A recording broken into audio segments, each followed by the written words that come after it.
Hello everyone.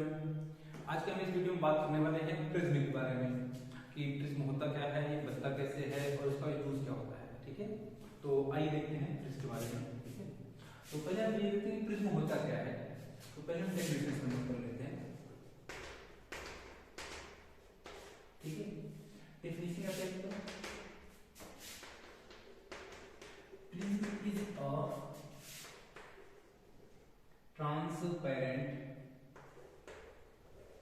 transparent medium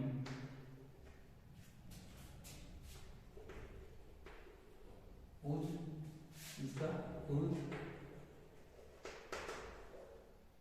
refracting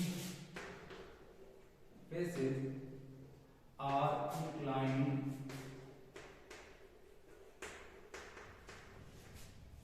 with each other। ठीक है, तो इसका मतलब क्या हुआ कि प्रिज्म क्या है? एक तरीके से ट्रांसपेरेंट मीडियम है जिसके रिफ्रैक्टिंग जो फेसेस हैं वो क्या है, एक दूसरे के कुछ मतलब कि इंक्लिनेशन पे एक दूसरे के रिस्पेक्ट में। ठीक है, तो देखते हैं कैसे। इस तरीके से ये हमारा प्रिज्म हो गया। ठीक है ना, जैसे कि ये हमने मान लिया कि तो ये रिफ्रैक्टिव सरफेस एक दूसरे पे इंक्लाइंड है। अगर ये दोनों रिफ्रैक्टिव सरफेस तो ये भी एक दूसरे के रिस्पेक्ट में इंक्लाइंड है। अगर ये दोनों है तो ये भी एक दूसरे पे क्या है, इंक्लाइंड है तरीके से ना। तो ये क्या हो गया, हमारा प्रिज्म हो गया। ठीक है, इसको हम क्या बोलते हैं? इस ए को हम क्या बोलते हैं? प्रिज्म एंगल बोलते हैं। ठीक है ना, प्रिज्म एंगल या एपेक्स एंगल या रिफ्रैक्टिंग एंगल भी बोलते हैं। ठीक है, तो हम देख लेते हैं अगला हेडिंग क्या है हमारा, प्रिज्म एंगल। ठीक है ना,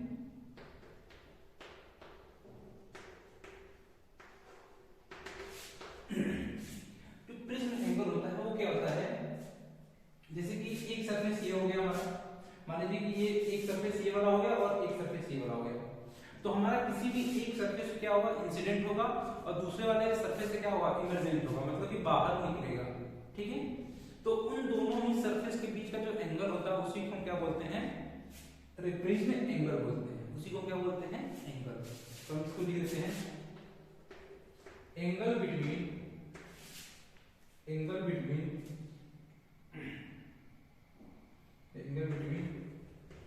faces of the prism। ठीक है, faces of the prism on which ray is incident and ray is emergent।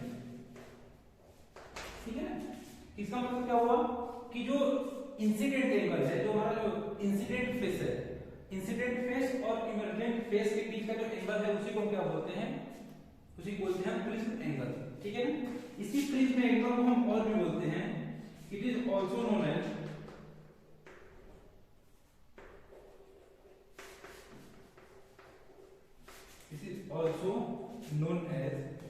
Apex angle. इसी को हम बोलते हैं एपेक्स एंगल और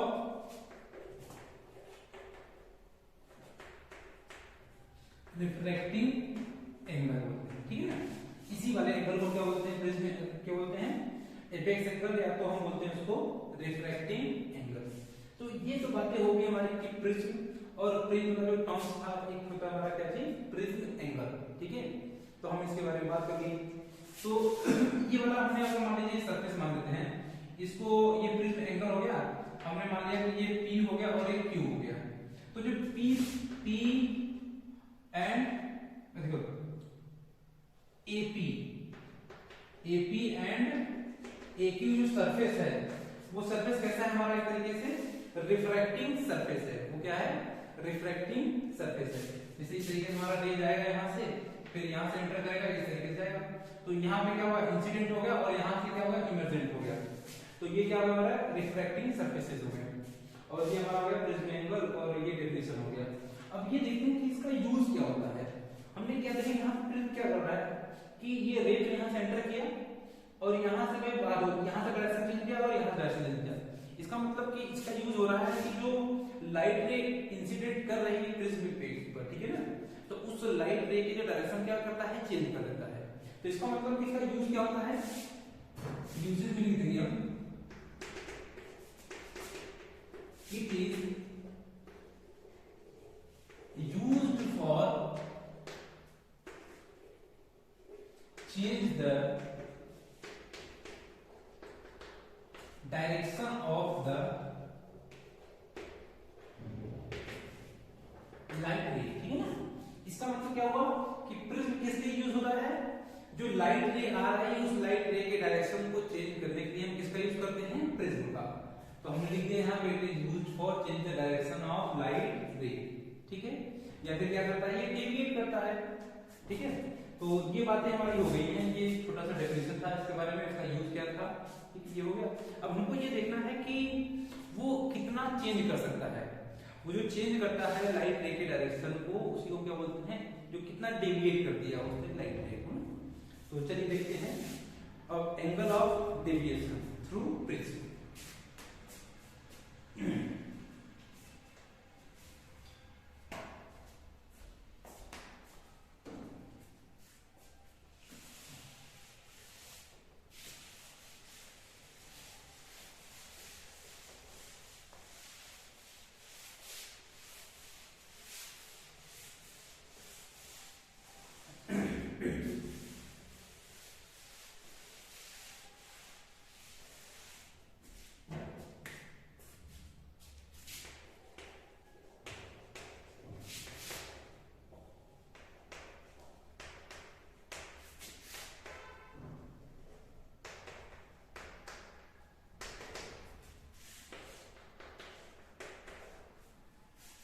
क्या होता है कि angle of deviation through prism, मतलब कि कोई भी रे इंसिडेंट हो रही है उस प्रिज्म के ऊपर, ठीक है ना, तो अब वो प्रिज्म उसके उस रे के डायरेक्शन को कितना ज्यादा चेंज कर दिया, उसी को बोलते हैं क्या चीज, एंगल ऑफ डेविएशन, ठीक है। तो ये देखते हैं इसमें, सपोज ये कोई हमारा प्रिज्म है, ये कोई प्रिज्म है और इस प्रिज्म का जो प्रिज्म एंगल कितना है, 1 है। चलिए ठीक है, अब हमने क्या किया, एक रे इस पे इंसिडेंट करा है, इस पे एक रे इंसिडेंट करा है, अब ये रे इधर जाएगा, फिर ये रे इधर चला गया, ठीक है। तो ये वाला जो रे है वो क्या है, हमारा इंसिडेंट रे है, और ये रे कौन सा वाला है, इमर्जेंट रे है। तो ये हमारा क्या होगा, इंसिडेंट रे, मतलब इंसिडेंट हो रहा, इमर्जेंट रे मतलब जो रे हमारा बाहर निकल रहा है उस प्रिज्म से। तो हम ये देखते हैं कि ये वाला ये नॉर्मल हो गया N1, और इसी तरीके से इसका हो गया हमारा नॉर्मल N2। ये नॉर्मल N1 हो गया इस वाले सरफेस पे, ये वाला नॉर्मल हो गया इस वाले फेस पे, ठीक है ना। तो नॉर्मल हो गया हमारा, पता चल गया। तो हमने क्या बोला कि जो इंसिडेंट एंगल है ये I है, इंसिडेंट एंगल है I, और ये देखो हमने नॉर्मल से लेते हैं ना, तो ये वाला एंगल क्या आ जाएगा हमारा R1, और ये वाला एंगल क्या आ जाएगा हमारा R2 हो जाएगा, ठीक है। ये R1 और R2, और इसको हमने मान लिया कि E है इसका। तो हम देखते हैं यहाँ पे कि जो हमारा जो लाइट रे था इस तरीके से आ रहा था, लेकिन क्या गया, बेंड हो गया थोड़ा अंदर जाके। इसका मतलब कि हम ये देखें तो ये वाला डेविएट हुआ नहीं हुआ, उसको हमने क्या मान लिया, डेल्टा डेल बॉडी हमने मान लिया कि इस तरीके से वो डेविएट हो गया, ठीक है। अब ये देखिए कि ये वाला जो लाइट रे है, ये वाला लाइट रे हमारा ऐसे जा रहा है, लेकिन क्या वाला डेविएट हो गया ना इस तरीके से। हम इस इमर्जेंट रे को हमने हटा दिया, ये तो आपको समझ में आएगी आपका। तो ये ऐसे जाना चाहिए, लेकिन ये भी क्या हो गया, डेविएट हो गया। तो ये कितना डेविएट हो गया, तो इसको हम मान लेते हैं क्या चीज, डेल्टा 2, डेल 2 मान लेते हैं। तो अगर डेल 1 और डेल 2 को पता चल जाएगा तो हम उन्हीं दोनों को क्या कर देंगे, ऐड कर देंगे, तो टोटल डेविएशन हमको यहां से पता चल जाएगा। तो चलिए देखते हैं, हम इस जहां पे दोनों नॉर्मल एक दूसरे को क्रॉस कर रहे हैं उसको हम मान लेते हैं O पॉइंट है, ठीक है। और जहां पे इंसिडेंट हो रहा है उसको हमने मान लिया P, और जहां से इमर्जेंट हो रहा है उसको हमने मान लिया Q, ठीक है। तो देखते हैं, quadrilateral A O P Q, in quadrilateral A O P Q. इस क्वाड्रिलेटरल में अगर हम देखेंगे तो हमको यहां से क्या दिखेगा कि एंगल ए, ठीक है ना, angle A plus angle O P A, angle O P A plus angle O Q A, O Q A plus angle कौन सा होगा, पी ओ क्यू। ये दो जो क्वाड्रिलेटरल के मतलब कि क्वाड्रिलेटरल में जितने भी सारे एंगल का जो सम होता है वो कितना होता है 360। तो हम इसको क्या लिख देंगे 360 लिख देंगे, ठीक है। तो हमने इसको 360 पुट कर दिया, ठीक है। तो हमको ये पता है कि जो एंगल ओ पी ए है ये तो नॉर्मल है ना, ये क्या है नॉर्मल है, मतलब ये क्वांटिटी, ये वाला एंगल 90 हो जाएगा, ये वाला एंगल कितना आ जाएगा 90। मतलब जो पॉइंट क्यू पे नॉर्मल है ना, पॉइंट क्यू पे नॉर्मल है, ये जो हमारा ये n1 o की तरीके से नॉर्मल है ना, तो इसका मतलब कि जो ओ पी ए है और ओ क्यू ए दोनों क्या होंगे 90 डिग्री। तो इसका मतलब कि एंगल ए प्लस ये भी 90 डिग्री और ये भी कितना 90 डिग्री, और ये कितना है ये एंगल पी ओ आर, इसको हम लिख देते हैं, हम कुछ भी इसको मान देते हैं, इसको हमने मान लिया एंगल ओ मान लिया, एंगल ओ मान लिया, और ये कितना जाएगा हमारा 360 हो जाएगा, ठीक है। चलिए ठीक है, तो हम यहां से क्या देखेंगे कि ये 90 90 180 हो जाएगा, माइनस हो जाएगा। तो angle A plus angle O, angle O हमने एंगल ओ मान लिया, क्या दिक्कत है, इसी वाले क्वांटिटी को एंगल पी ओ क्यू को हमने एंगल ओ मान लिया डायरेक्ट, ठीक है।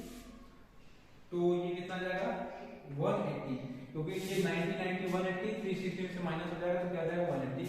तो हमने क्या माना इसको इक्वेशन फर्स्ट मान लिया, ठीक है ना।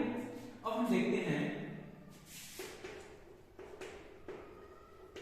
इन ट्रायंगल इसमें ओ पी क्यू में, अब हम इस ट्रायंगल की बात करते हैं ओ पी क्यू में, तो क्या हो जाएगा angle P O Q plus हमारा R1 और R2 क्या है, एक तरीके से क्या हमारा R1 R2 रिफ्लेक्टेड एंगल है ना, तो R1 प्लस R2 की जो वैल्यू होगी वो कितनी होगी, ये तीनों का जो सम है, मतलब ट्रायंगल के सारे एंगलों का सम कितना होता है 180 डिग्री। तो इसको हम क्या पुट कर देंगे 180 डिग्री, ठीक है। तो R1 plus R2, R1 plus R2 जो आया यहाँ पे जो एंगल जो हमारा क्या है एंगल पी ओ क्यू के हमने क्या माना था एंगल ओ, तो एंगल ओ की जो वैल्यू आएगी 180 माइनस का R1 प्लस R2 हो जाएगा। तो इस एंगल ओ की वैल्यू हम यहां पुट कर दें, इसको हम मानते हैं इक्वेशन कौन सा सेकंड वाला।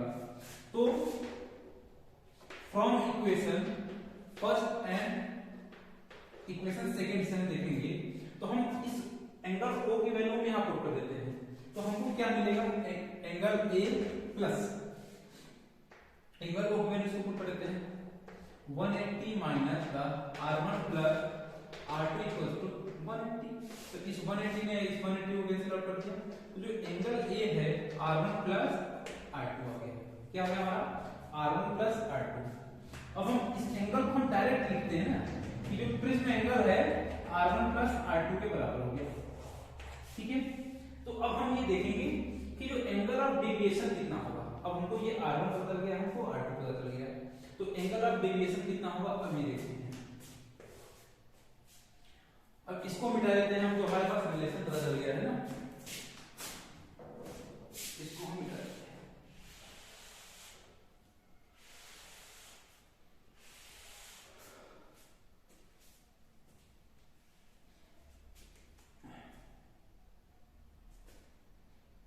देखिए एंगल ऑफ डेविएशन मतलब कि जब फर्स्ट रिफ्रैक्शन हो रहा है, जब इंटर कर रहा है तो एंगल ऑफ डेविएशन कितना हुआ डेल्टा 1, ठीक है ना।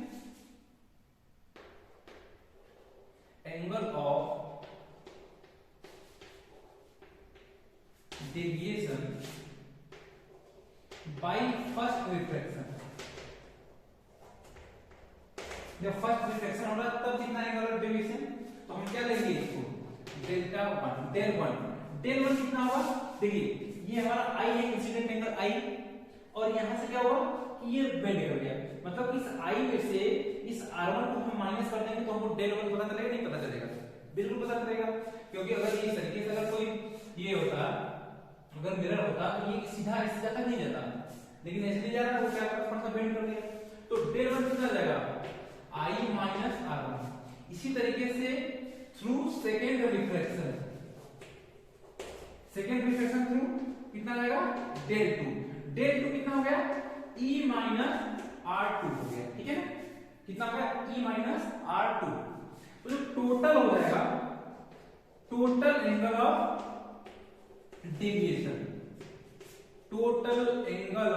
डेविएशन जो डेल होगा वो डेल 1 प्लस डेल 2, तो इसको हम पुट करेंगे तो i प्लस e माइनस का r1 प्लस r2 हो जाएगा, तो हमारे पास क्या होगा r1 प्लस r2 जो क्या रख देंगे हम a पुट कर देंगे, तो एंगल ऑफ डेविएशन कितना होगा i प्लस e, और यहाँ पे कितना जाएगा माइनस का a, ये क्या आ जाएगा हमारा एंगल ऑफ डेविएशन हो जाएगा, किसके इस प्रिज्म के थ्रू, मतलब इस प्रिज्म से एंगल ऑफ डेविएशन कितना हमको पता चलेगा, ये जहां पर ए क्या है प्रिज्म एंगल है, ठीक है।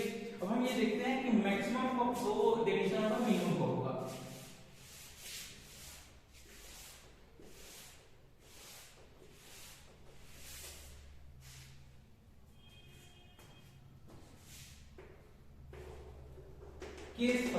केस फर्स्ट क्या बोल रहा है,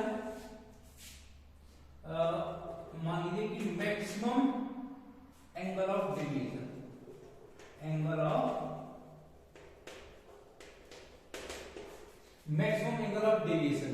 मैक्सिमम कब होगा, जब आई की वैल्यू कितनी जाए 90 डिग्री,